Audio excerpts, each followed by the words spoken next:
Sir, anytime you look at this balloon, to remember the children of Nigeria and how we always play, just ease and recreate yourself. Happy Children's Day, Your Excellency.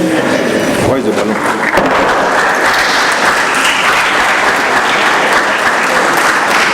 These children were ushered into the Senate chamber to observe plenary proceedings as part of the events to celebrate the 2025 Children's Day.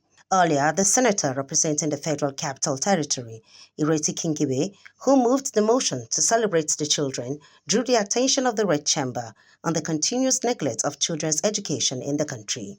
Ireti said despite several calls to improve quality education, Nigeria remains one of the countries with the highest number of out-of-school children. The continued neglect of Nigerians' children's education and development will perpetuate national challenges such as youth unemployment, radicalization, gender-based exclusion. In the same vein, the Senate wants relevant government agencies to tackle headlong the issue of illicit drug use among youths in the country.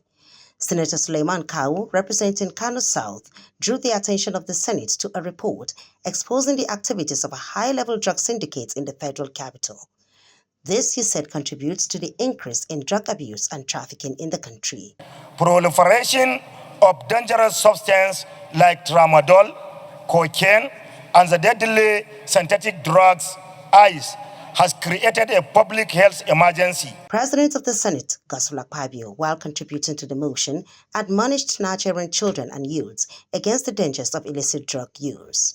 Our prayer is that you will not relate with other children who are into vices such as drugs so that they will not lead you into criminality and will cut short your lives. From Abuja, Charity Tanko, ITV News.